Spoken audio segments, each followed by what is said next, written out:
Hello, welcome back to the reading of the poem of the Man God, written by Man God-Vol4-Ch454-Pt2-From Volume 4.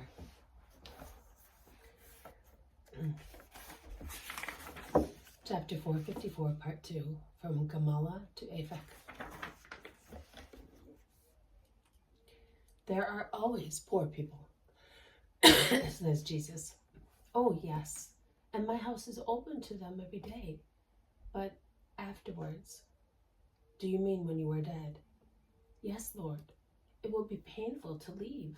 To whom? The things I have taken care of.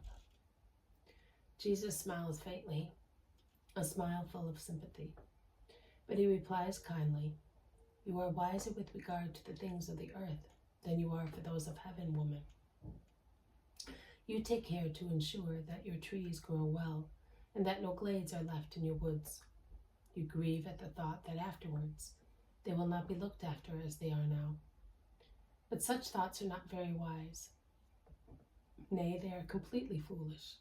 Do you think that in the next life such poor things as trees, fruits, money, houses will be of any value? And that it will be distressing to see them neglected? Revise your ideas, woman. The ideas of this world do not exist there. In none of the three kingdoms. In hell, hatred and punishment dim minds savagely. In purgatory, the craving for expiation cancels every other thought. In limbo, the blissful expectation of the just is not profaned by any sensuality. The earth is remote with its miseries. It is instead close with its supernatural needs, the needs of souls, not with the needs of things. The dead who are not damned turn their spirits towards the earth, only out of supernatural love, and they address their prayers to God on behalf of those who are on the earth, not for any other reason.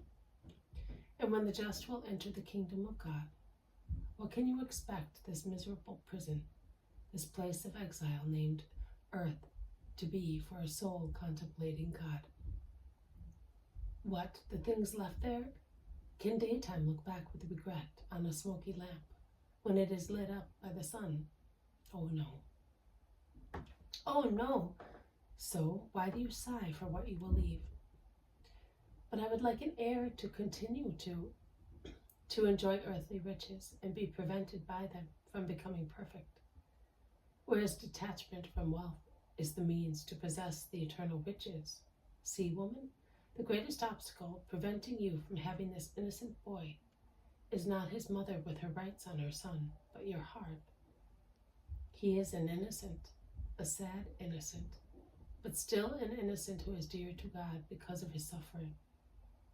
But if you made him avaricious, greedy, perhaps vicious, through the means which you possess, would you not deprive him of God's predilection? And since I take care of these innocent children, could I be a thoughtless master who allows one of his innocent disciples to go astray? Take care of yourself first. Divest yourself of your still exceedingly alive humanity. Free your justice from the crust of humanity depressing it, and you will then deserve to be a mother. Because not only who gives birth to a child is a mother, or who loves an adopted son and takes care of him and looks after his needs of animal creature, also the mother of this boy gave birth to him, but she is not a mother because she does not take care either of his body or of his spirit. A woman is a mother when she takes care above all of what does not die, that is of the spirit, not only of what dies, that is of material things. And believe me, woman, those who love the spirit will love also the body, because they possess the right love, and therefore they will be just. I see that I have lost the sun. Not necessarily. Let your desire urge you to become holy, and God will satisfy you. There will always be orphans in the world. They are now at the first houses. Aphek is not a town which can compete with Gamala or Hippo. It is more rural than anything else, but perhaps because it is an important road junction, it is not a poor town. As a transit town for caravans traveling from the hinterland to the lake, or from the southwards. It is bound to be equipped to supply pilgrims with lodgings, clothes, sandals, and victuals, and consequently there are many stores and hotels. The widow's house is near a hotel in the square, and the ground floor is a large store with all kinds of goods, and is run by an old big-nosed bearded man who is shrieking like one of the damned at some stingy buyers. "Samuel! Samuel!" calls the woman. "Mistress," replies the old man, bowing as low as the bales of goods piled up in front of him allow him. "Send Elias or Philip here, and meet me in the house," orders the widow. And then, addressing the master, she says, Come into my house and be my welcome guest." They all go in, passing through the warehouse, while the little donkeys are taken, I do not know where, by a tall boy who has come for them. Beyond the warehouse, which does not give the house a very artistic appearance, is a fine yard with porches on two sides. In the middle there is a fountain, or at least a basin, because no water is running.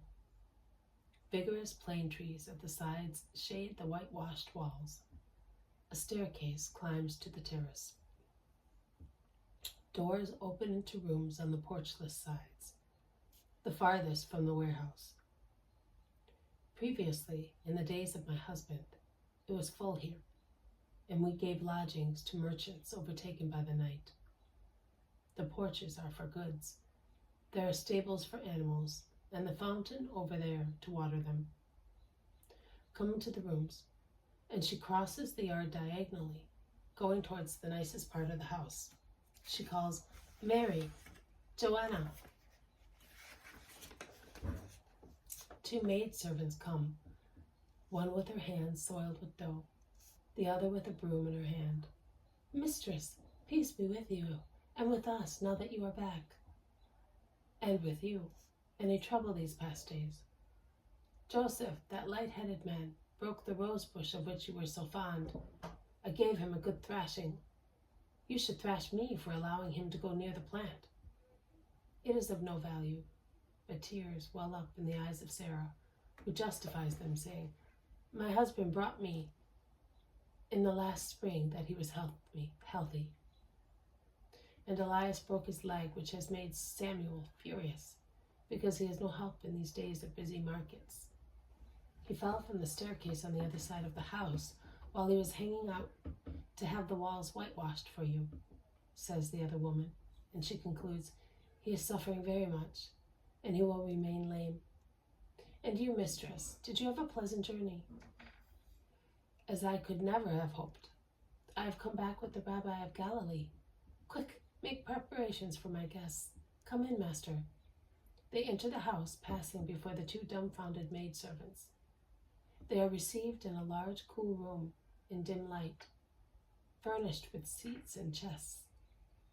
The widow goes out to give instructions, and Jesus calls the apostles to send them through the town to prepare people for his coming. Samuel comes in, transformed from salesman to butler, followed by maidservants with amphorae and basins for the purifications before taking food, which is carried in large trays, bread, fruit, milk. The mistress comes back. "I told my servant that you are here. He begs you to be merciful to him, and I ask you to be merciful to me as well. Many people pass through here for the Feast of the Tabernacles, and the traffic begins immediately after the new month of Tishri. I do not know how we will manage if he is not well.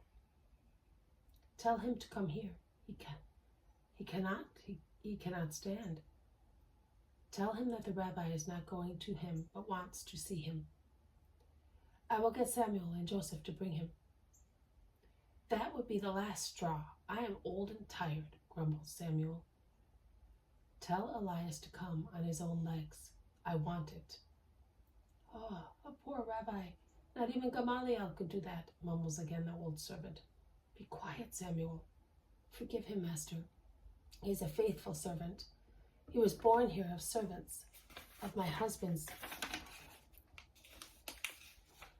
of my husband's family.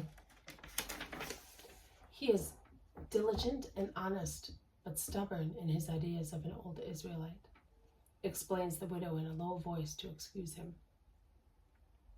I understand his spirit, but the miracle will change him. Go, and tell Elias to come, and he will come. The widow goes and comes back.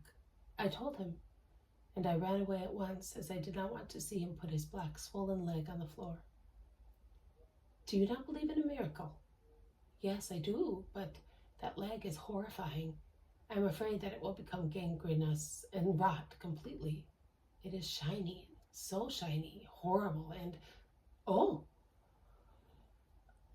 Her interruption and exclamation are due to the fact that she sees Elias run towards them, more nimbly than a healthy man, and throw himself at Jesus' feet, saying, Praised be the King of Israel.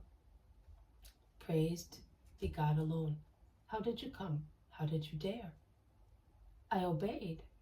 I thought, the Holy One cannot lie, neither can he order foolish things. I have faith, I believe, and I moved my leg.